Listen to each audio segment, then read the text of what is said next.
क्षण है जहां पे बिहार कैबिनेट में बिहार के मुख्यमंत्री आपका बहुत शुक्रिया। कैबिनेट की बैठक 1:30 बजे शुरू होने वाली थी। ये कैबिनेट की बैठक शुरू हो चुकी है और कई अहम प्रस्तावों पर मुहर लग सकती है इस बैठक के दौरान। और सबसे बड़ा जो ऐलान है वो हो सकता है राजस्व जिला बनाने को लेकर। ये खबरें सामने आ रही हैं कि बिहार बगहा को राजस्व जिला बनाया जाएगा और अब जब ये घोषणा हो जाएगी तब बिहार में 39 जिले हो जाएंगे। तो बड़ी खबर ये है और इस वक्त की बड़ी खबर ये भी है कि कैबिनेट की बैठक मुख्यमंत्री नीतीश कुमार की अध्यक्षता में हो रही है। तो इस वक्त की बड़ी खबर हम आपको बता रहे हैं।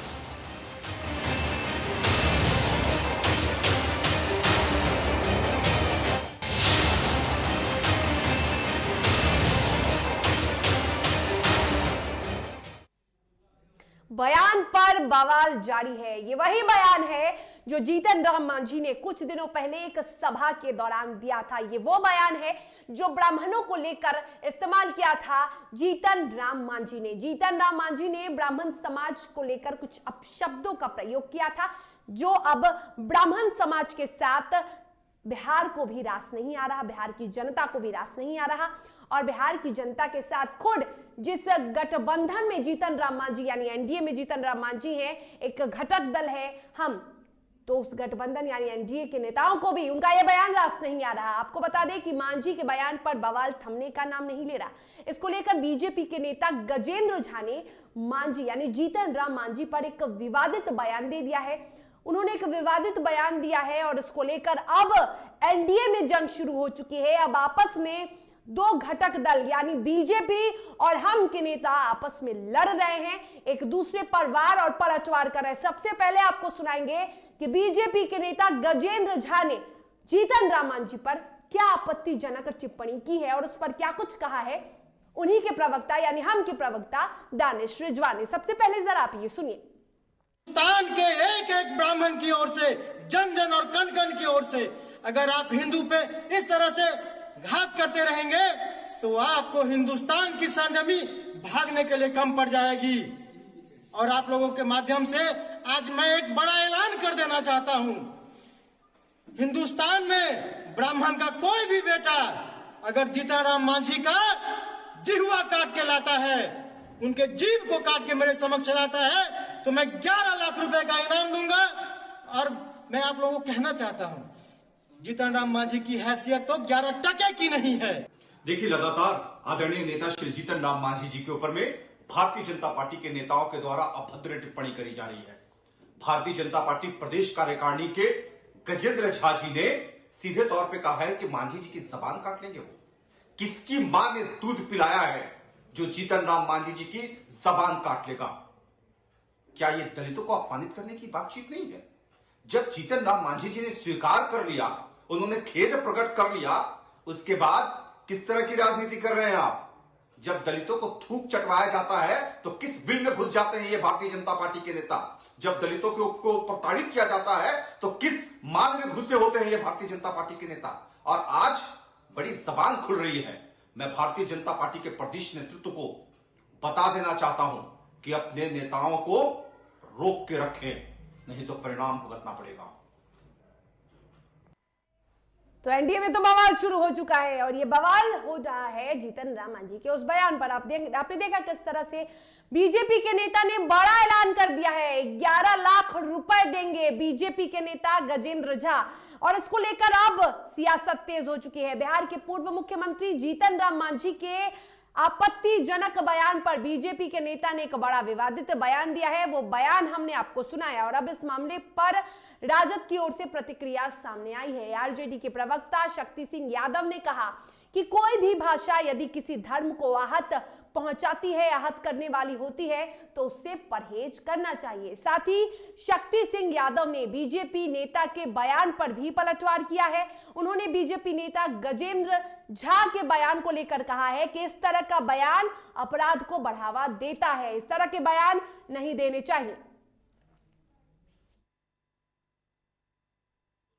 क्या कहा हमने नहीं सुना, देखा भी नहीं, पर मीडिया के साथी ने जो आप लोग बता रहे हैं, तो मेरा मत साफ है कि कोई भी भाषा किसी भी समाज और किसी वर्ग और धर्म को आहत करने वाला हो तो परहेज करनी चाहिए। रहा सवाल जीभ काटने की, तो यह तो एक तरह से अपराध को बढ़ावा देने वाली बात है। जीभ काट लीजिएगा मांझी जी का, किसने आपको आजादी दी है? किसने आपको दी है छूट? मांझी जी कोई अकेला व्यक्ति नहीं है। मुख्यमंत्री जी को चाहिए कि इस पर संज्ञान लेना चाहिए। जो लोग अपराध को बढ़ावा देने की हिम्मत जुटाई है, राजनीतिक भाषाओं का इस्तेमाल राजनीतिक रूप से होनी चाहिए। क्रिया प्रतिक्रिया दोनों अगर समान हो जाए, क्रिया के बाद प्रतिक्रिया और असाधारण हो जाए, तो इसे स्वीकार नहीं करना चाहिए। और बिहार के पूर्व मुख्यमंत्री जीतन राम मांझी द्वारा ब्राह्मणों को लेकर जो टिप्पणी की गई थी, उसको लेकर लगातार हम रोष देख रहे हैं, आक्रोश देख रहे हैं ब्राह्मण समाज के लोगों पर। और इसके बाद अब राजधानी पटना की बात करते हैं। राष्ट्रीय ब्राह्मण महासभा द्वारा लगातार जीतन राम मांझी पर तंज कसा जा रहा है। और इतना ही नहीं, आज तमाम लोग उनके इस बयान को लेकर धरने पर बैठे हैं और साफ तौर पर उनका कहना है कि पूर्व मुख्यमंत्री जीतन राम मांझी ने हम लोगों के समक्ष वो आकर माफी मांगे, और यदि वो माफी नहीं मांगते हैं तो जिस गठबंधन में वो आएंगे, इस गठबंधन से हम नाता तोड़ देंगे। एक बड़ा बयान दिया है, जरा सुनिए। इसका जायजा लिया है डीटीवी भारत के संवाददाता उत्कर्ष ने। बीते दिन बिहार के पूर्व मुख्यमंत्री जीतन राम मांझी द्वारा ब्राह्मणों को लेकर अपमानित किया गया था, जिसके बाद कई ऐसी घटनाएं घटित हुई हैं जिसको लेकर जीतन राम मांझी जो हैं वो अब कटघरे में खड़े हो गए। ऐसे में देखिए, आज जो राष्ट्रीय ब्राह्मण महासभा का जो मंच है उसके तरफ से जो तमाम लोग हैं वो अनशन पर बैठे हुए हैं। कारण केवल यही है कि जिस तरीके से पूर्व मुख्यमंत्री हैं जीतन राम मांझी वो बयान दे चुके हैं पंडितों को लेकर। अब देखिए, जो तमाम लोग हैं वो अब उनको लेकर नारे लगा रहे हैं जीतन राम मांझी को लेकर। ये तस्वीरें देखें।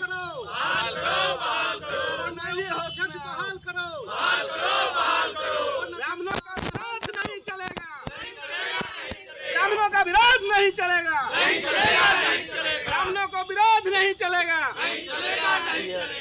तो देखिए, ब्राह्मणों को लेकर जो बातें उठी थी जीतन राम मांझी को लेकर, अब जीतन राम मांझी ने जो बयान दिया था उसको लेकर आज आप लोग यहाँ खड़े हैं, और क्या क्या मांग है आपकी? हम जीतन राम मांझी के विरुद्ध में ऊंची जाति के आयोग में आपत्ति दर्ज करने आए थे। जब यहाँ आपत्ति दर्ज करने आए तो हम अध्यक्ष के नाम से आवेदन लेकर आए थे। मुझे पता लगा कि यहाँ अध्यक्ष ही नहीं है। तो जब अध्यक्ष ही नहीं है 4 साल से, तो हम लोग किसके पास अपना आपत्ति दर्ज करेंगे? सवर्ण आयोग लॉलीपॉप, हाथी का दांत बना करके ये सरकार रखा हुआ है। ये जब हम लोगों को जानकारी लगी तो हम लोगों का आपा अपने से बाहर हो गया, आक्रोशित हो गए सब लोग, और यहीं बैठ गए कि भाई पहले हम लोगों को बतावे कि सवर्ण आयोग का अध्यक्ष कब बना रहा है, कब इसकी गठित हो रही है, कब इसकी घोषणा हो रही है कि हमारा अध्यक्ष कौन हो, वही ना कार्रवाई करेगा। यहाँ तो सिर्फ रूटीन काम करने के लिए आईएएस को बिठा दिया गया है, और वो बोलते हैं कि हमको कोई पावर ही नहीं है, हम तो सिर्फ गृह विभाग को भेज देते हैं, उससे ज़्यादा हमारा कोई काम ही नहीं है। तो जब उसका कोई काम ही नहीं है तो हम लोगों के टैक्स का पैसा का दुरुपयोग काहे हो रहा है? अच्छा, बीते दिन एक सवाल और आया था कि बीजेपी के नेता हैं वो कह रहे हैं कि मांझी जी का जो जीभ काट के ले आएगा उसको 11 लाख रुपए देंगे। क्या इस तरीके की बातें भी शोभनीय है? नहीं, हम कहीं से इसका समर्थन नहीं करते हैं, और ब्राह्मण समाज को उपहास का पात्र बना रहे हैं वैसे लोग। हम निश्चित रूप से उसकी भर्त्सना करते हैं। आप कुछ बोल दें, वो अपना फेस चमकाने के लिए बोलते हैं, समाज के लिए नहीं बोलते हैं।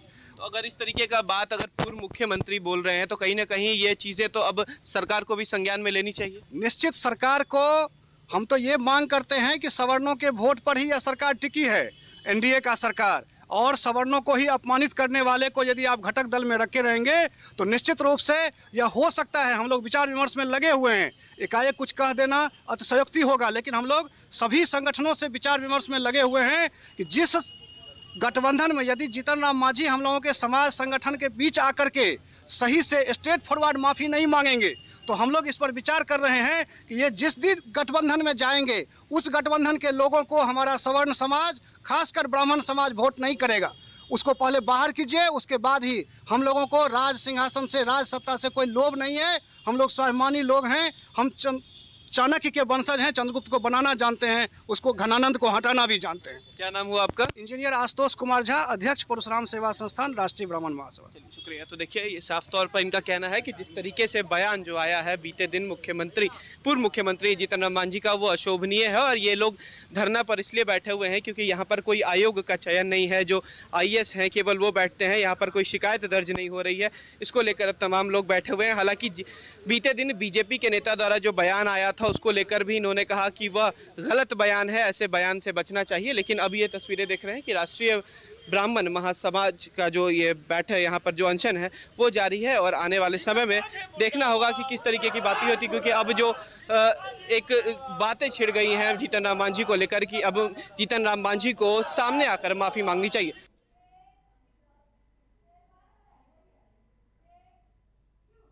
और पिछले दिनों बक्सर के सिंडिकेट नहर पर सिलकुटुआ बस्ती में प्रशासन द्वारा अतिक्रमण हटाए जाने को लेकर भाकपा माले ने मुख्यमंत्री नीतीश कुमार का पुतला दहन कर विरोध जताया। दरअसल पुतला दहन कार्यक्रम के दौरान माले नेताओं ने कहा कि नीतीश सरकार पूरी तरह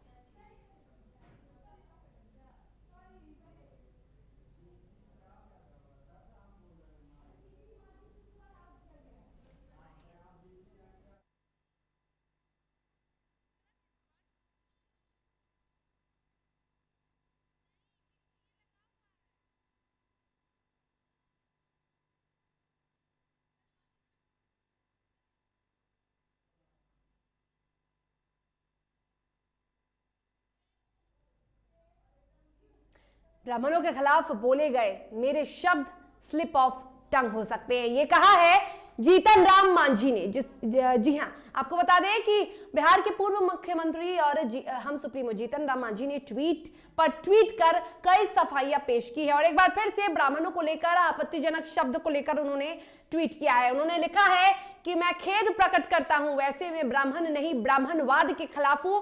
ब्राह्मणवाद दलितों से नफरत करता हूं, दलितों को अछूत बताता है, गले में हंडिया, कमर में झाड़ू, पैर में घुंघरू बंधवाया है, और इनका विरोध जारी रहेगा।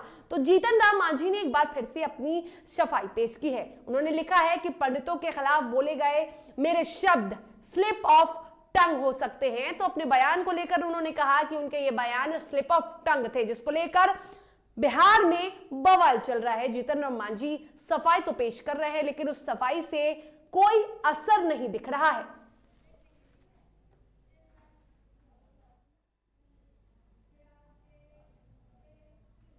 चलिए, खबरों के सफर में वक्त हो चला है एक छोटे से ब्रेक का। ब्रेक के बाद लौटेंगे तो कई बड़ी खबरें आपको दिखानी बाकी हैं। जल्द हाजिर होंगे।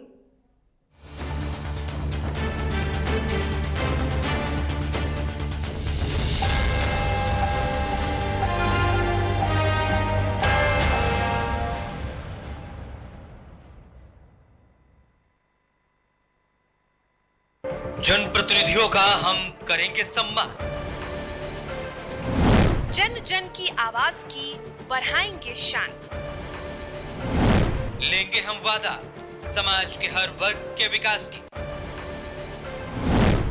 ना तोड़ने देंगे वादा जनाधार के विश्वास की, हम करेंगे पंच परमेश्वर को सम्मानित, देखना ना भूलें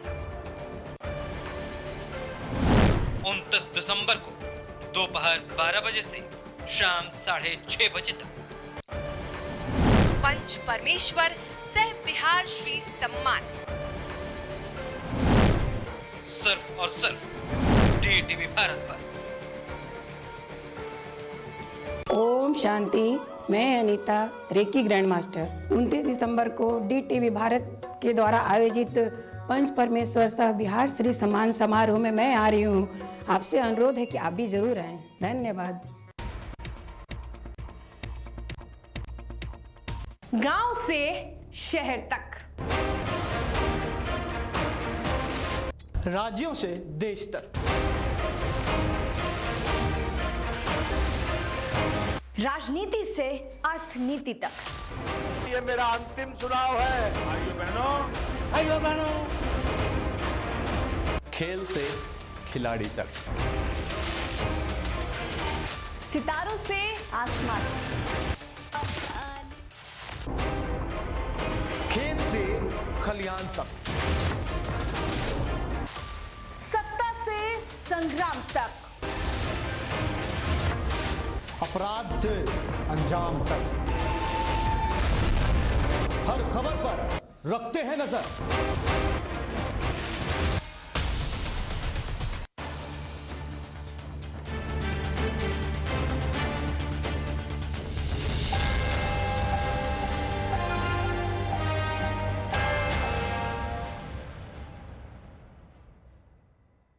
के बाद एक बार फिर से आप सभी का स्वागत है। खबरों में आगे बढ़ेंगे, बात करेंगे राजधानी पटना की।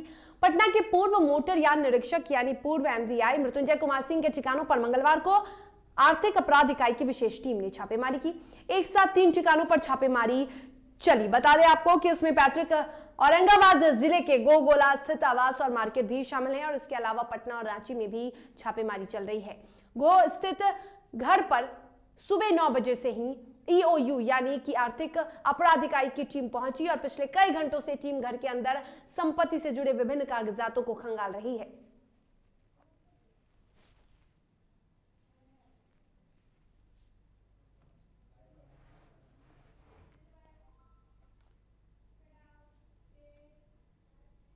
पटना में किन्नर की मौत पर साथी किन्नरों ने जोरदार हंगामा करना शुरू कर दिया।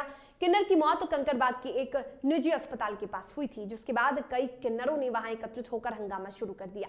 किन्नरों ने सड़क पर खड़े होकर नारेबाजी के साथ ही कई वाहन में तोड़फोड़ भी की और उनकी मांग है कि अपराधियों को जल्द से जल्द पकड़ा जाए, नहीं तो उग्र प्रदर्शन होगा।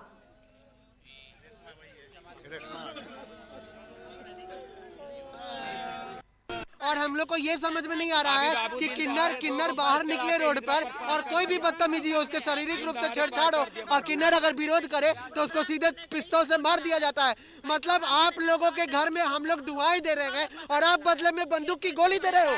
आप बंदूक की गोली दे रहे हो हमें। हम आपके घर में दुआएं दे रहे हैं, हम आपके घर में नाच रहे हैं, दुआएं दे रहे हैं और आप क्या दे रहे हो? बंदूक की गोली। कोई प्यार का भूखा, कोई पैसे का भूखा, हम किस चीज के भूखे हैं? आपके लिए हम लोग दुआ देते हैं, प्यार के भूखे हैं। हमारा जजमान ही हमारा मालिक है, हमारा जजमान ही हमारे लिए मालिक है। और औरंगाबाद में दूल्हे की कार से टकराकर एक बुजुर्ग की मौत हो गई, जिसके बाद आक्रोशित ग्रामीणों ने सड़क जाम कर दिया और मुआवजे की मांग करने लगे।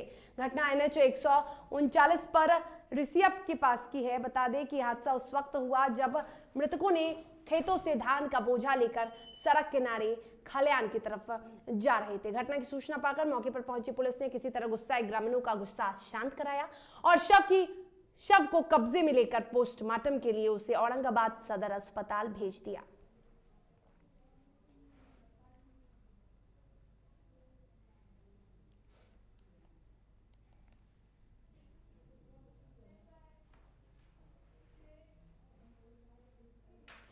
पटना सिटी के चौक थाना क्षेत्र के मंगल तालाब के पास एक वृद्ध की अपराधियों ने गोली मारकर हत्या कर दी। वहीं वृद्ध की हत्या के बाद इलाके में सनसनी फैल गई। वहीं हत्या की खबर सुनते ही घटनास्थल पर पहुंची पुलिस ने शव को कब्जे में लेकर मामले की जांच शुरू कर दी है। घटनास्थल से पुलिस ने कारतूस के खोखे बरामद किए हैं। साथ ही पुलिस ने बताया कि वृद्ध की हत्या के कारण का खुलासा अभी तक नहीं हो पाया है।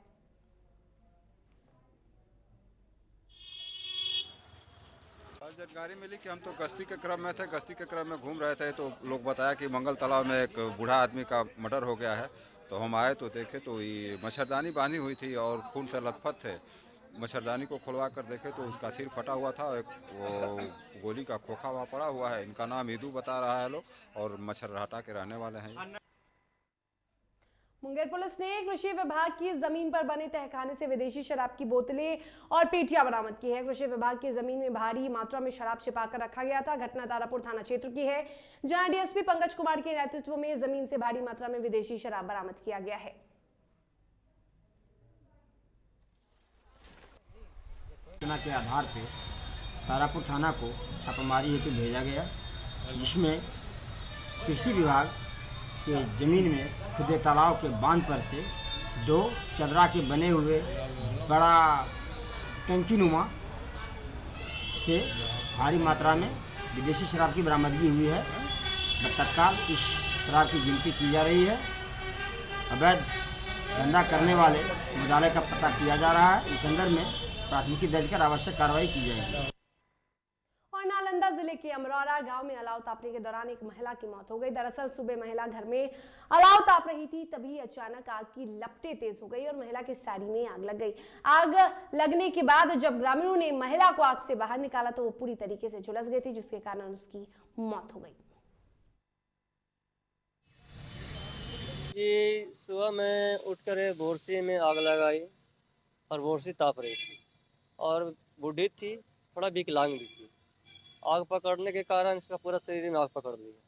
जब पूरा धुआं हुआ तो हम लोग गांव वाला जुटे, तब तक ये पूरा शरीर में झुलस चुकी थी। हम लोग बुझाने की कोशिश किए, मुझ गया, इसको निकाले बाहर में। दरभंगा के ललित नारायण मिथिला यूनिवर्सिटी में यूथ फेस्टिवल यानी मिथिला रोहन का आयोजन किया गया, जिसमें विश्वविद्यालय के कुल सचिव मुश्ताक अहमद उपस्थित रहे और दीप प्रज्वलित कर कार्यक्रम का शुभारंभ किया। आपको बता दें कि इस कार्यक्रम का आयोजन आज से 24 दिसंबर तक किया गया है।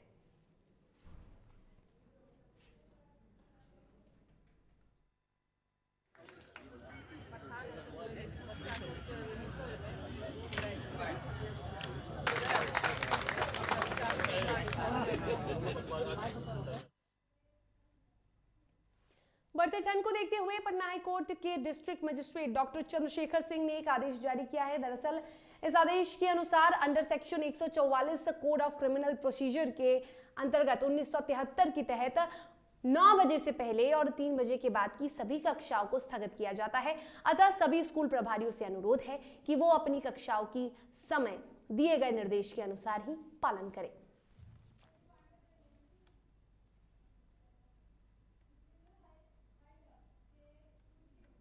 और इसी के साथ खबरों के सफर में फिलहाल इतना ही। तब तक के लिए मुझे दीजिए इजाजत। आप स्वस्थ रहिए, सुरक्षित रहिए और देखते रहिए DTV भारत। नमस्कार।